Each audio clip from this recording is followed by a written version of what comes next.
Good evening and welcome to the channel's studios here in London with your international news around the world in 5.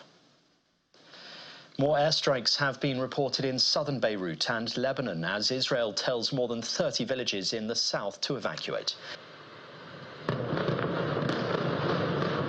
Huge explosions shook the sky in the vicinity of Beirut's main airport in the early hours of Friday, minutes after the landing of an aircraft. The massive overnight Israeli strikes in Beirut are believed to have targeted the man expected to take over as Hezbollah's leader, Hashem Safiedin. He was reportedly in an underground bunker and his fate is still unclear. A major road out of Lebanon was hit overnight. Pictures show a large crater near the border crossing into Syria, where thousands of people have been fleeing. Israel says the route was being used to transport weapons. Rockets continued to be fired into Israel from Lebanon. Lebanon's health ministry said earlier 37 people have been killed in Israeli ground and air attacks in the past 24 hours.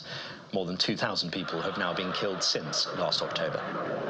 Protesters in Jordan have taken to the streets of Amman in support of Gaza's Palestinians as the war in the enclave nears its first anniversary on October the 7th.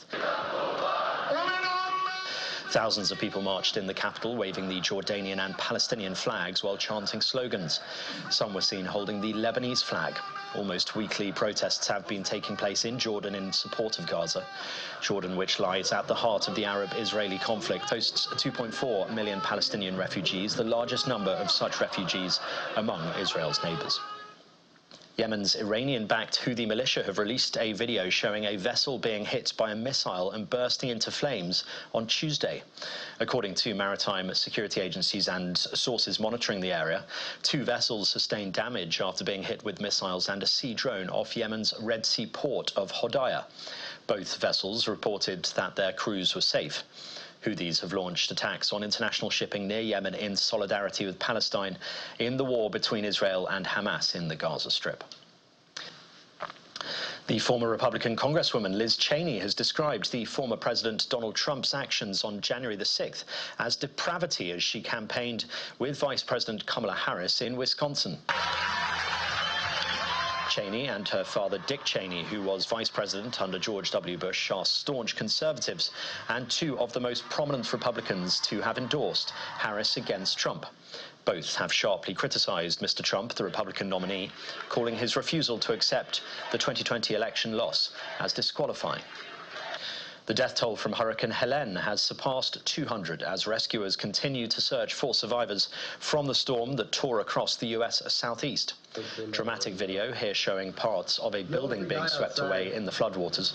More than half of the deaths have been in North Carolina, where entire communities have been uprooted and devastated by the deadliest mainland storm since Hurricane Katrina in 2005, which killed more than 1,800 people. Hundreds of people are still missing, and 780,000 homes are without power nearly a week after Helen made landfall. The rising death toll comes as President Joe Biden continues his 2-day tour of the area, visiting Florida and Georgia on Thursday. The convictions of Eric and Lyle Menendez, who were jailed more than 3 decades ago for the murder of their parents in the U.S., are set to be reviewed. The brothers shot Jose and Kitty Menendez at their Beverly Hills mansion in 1989 in what prosecutors said was a plot to inherit their father's fortune. But the L.A. County District Attorney, George Gascon, said there was a moral and ethical obligation to review evidence submitted by the brothers last year, which claims they were sexually abused by their father and acted in self-defense. There has been renewed public interest in the murders since a Netflix series depicting the events was released in September. And Thai authorities and conservationists are struggling to rescue over 100 elephants, dozens of pigs and other animals after flash flooding hit the country's northern Chiang Mai province. Officials say 117 elephants had been saved, but 9 more need help. The Southeast Asian nation's northern region has been hit with heavy flooding since August.